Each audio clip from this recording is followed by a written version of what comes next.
The Winnipeg Jets find themselves outside of a playoff spot. Let's ask the question and figure out the numbers as to why the Jets have missed the playoffs this year. We're going to do a really deep dive into Winnipeg because on paper, when you look at this team, if you're in the bubble of Winnipeg, or even if you're out of the bubble of Winnipeg, you may be looking at Winnipeg going, this team is too good with a goalie like Connor Hellebuyck and scorer like Kyle Connor to be outside of the playoffs in the log-jammed Central right now. Are the Stars, are the Predators, are the Blues and the Wild really that much better than the Jets?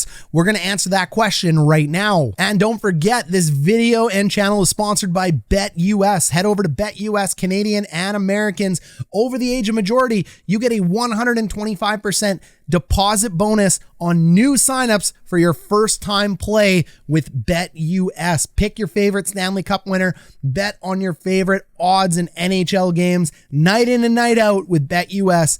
Keep it responsible and make sure you're over the age of majority in your state or province. So let's do my favorite thing and break down the Winnipeg Jets by advanced analytics. Advanced analytics give us better stats than regular game-to-game stats to let us know what are our eyes actually telling us. Are our eyes deceiving us, or is this actually happening? Gives us a really good insight into the game, and it's very accurate when we look at what happened to the Winnipeg Jets this year. When we pull it up on the screen here, you're going to see 5 categories. Shooting category, because you need to get shots towards the net to win the game. Goals category, because you need to turn shots into goals. Chances category, because the more chances you're going to get, the more goals you're going to get. And shooting is not a chance. Shooting is shooting. You may put a puck towards the net, but it may not get to the net. It may get blocked. Chances are chances that have an actual chance of going in, or shots. Special teams, because that's massive in the NHL. And goalies. Shot percentage is the easier one.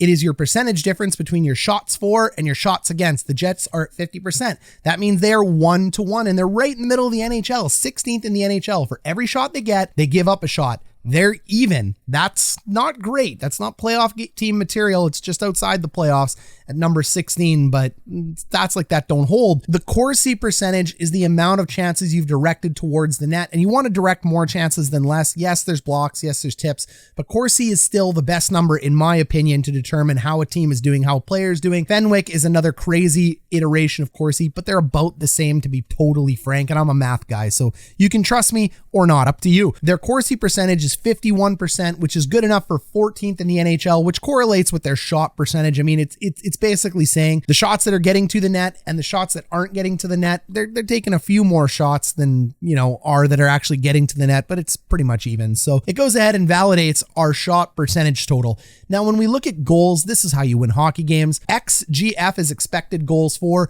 The Jets were expected to be 50%, meaning for every goal they scored, they would have a goal scored against them. Hey, go figure. That NHL rank is number 18 going in by advanced analytics. How are they actually doing? They're actually 49%. And we know that because they're losing. So they have more goals going in than not. So their goals for percentage means they have a few more goals against than goals for, but it's pretty close to that 50%. It means the stats nerds got it right going into the season. So it's good enough for 18th. That's not going to get it done. You can't win games when you're getting one goal for one goal against and one shot for one shot against. It's not going to happen. Their goals for was 88. Their goals against was 92. That's 25th in the NHL for goals for. That's terrible. That is absolutely embarrassing for the scoring talent on this team. And you can hang that one right on Blake Wheeler and Mark Scheifele. Absolutely no points going into the net.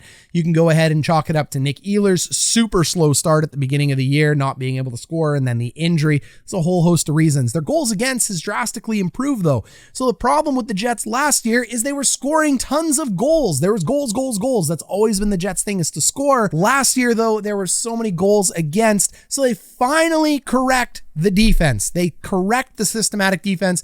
They get to a number 11 in the NHL. That's not elite. There's 32 teams in the NHL. You want to be above 10, but it's strong, and it's way stronger than they have been in previous years, and they can't capitalize because they can't score.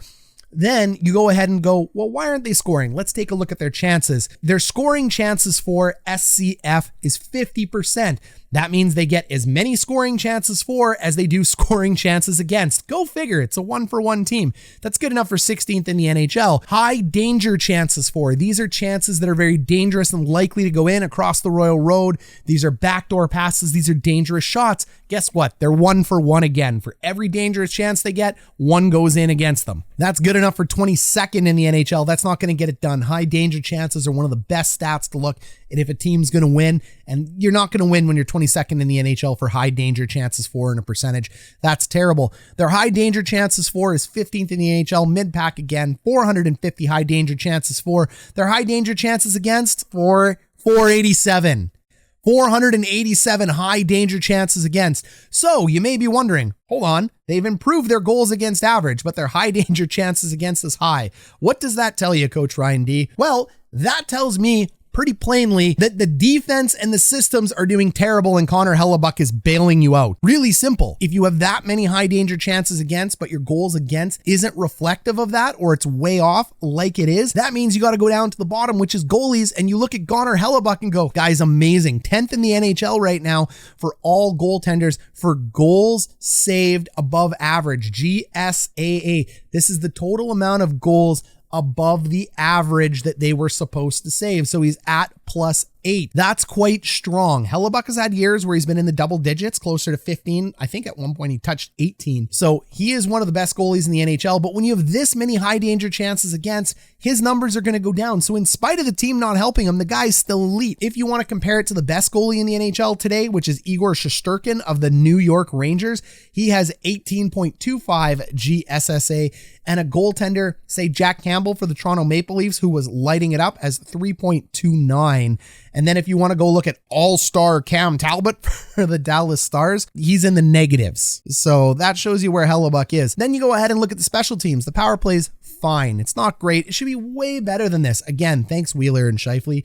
PLD and Connor are doing their job, but clearly 13th in the NHL is not where you'd want this power play to be, especially when you look at the names on it, and the penalty kill, still atrocious. Better under Dave Lowry. Under Paul Maurice, it was like 67 to 68. Dave Lowry has increased it to 75, but that's the only notable thing well he's done. So when you take a look at this, fans, you can see, look at the NHL ranks. This isn't a playoff team, so your eyes aren't fooling you. Nothing is fooling you. What this means, quite simply, for the Winnipeg Jets is it's sell time. The Jets need to be a seller. Stop pretending like they're going to make the playoffs. Stop pretending like they're going to move away from this. They're likely not. They need to look at selling Andrew Copp, Nathan Beaulieu, and Paul Statsny. I'm going to make a full video on those three closer to the trade deadline. Those are the three that should move.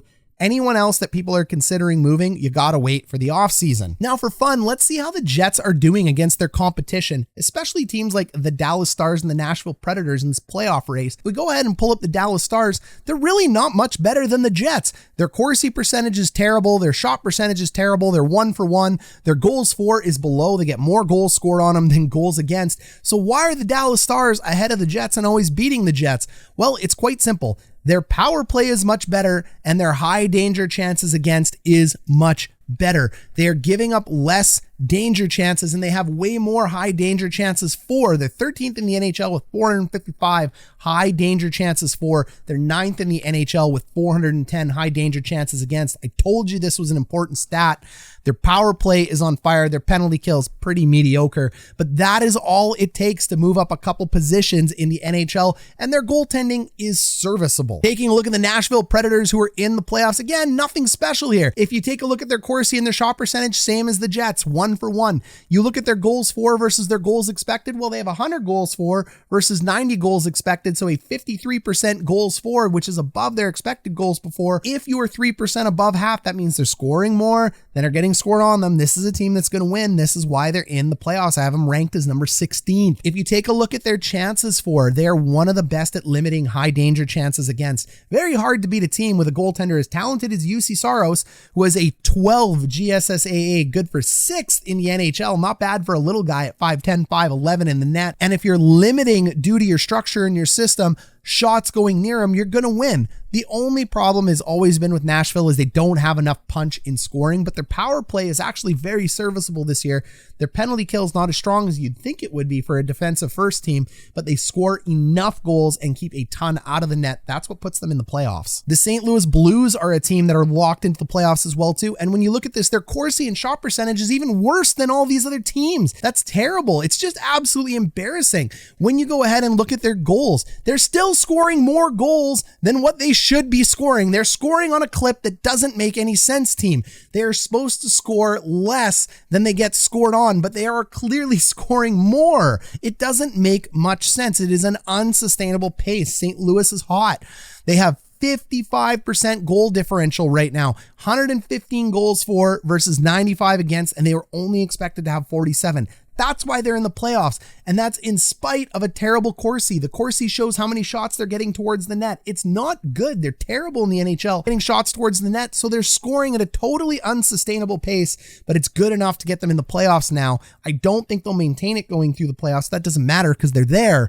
When you take a look at their chances look at their high danger chances against. It's gross. 481 high danger chances against, 23rd in the NHL. They have barely any high danger chances for. So this team is scoring in spite of the fact that most of its chances aren't dangerous. They're scoring on fluff and crap. They're getting lucky. It's that simple. They're getting lucky because good teams produce a lot of high danger chances for, and they're not.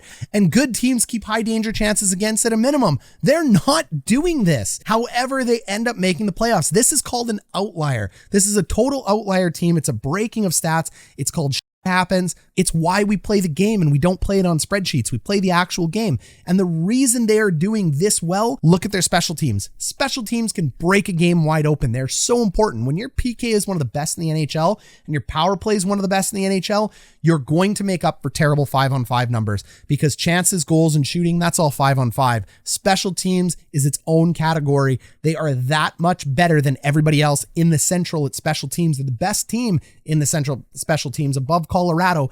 That is what's carrying them. Oh, also the fact that these guys find goalies like it's nothing. Jordan Binnington, terrible goalie this year, not doing well. So they go ahead and find Husso, who is one of the better goalies in the NHL at number 8, because of course they did. I'm just jealous. But that's what's going on with St. Louis. Minnesota, when you look at them, they're all smoke and mirrors as well too. Yes, they're a legitimate playoff team, but when you take a look at these percentages, you look and go, what is special about Minnesota? And nothing special about Minnesota other than the fact that Minnesota is scoring more goals than anyone else in this division. They're number 3 in the NHL for goals for at 123.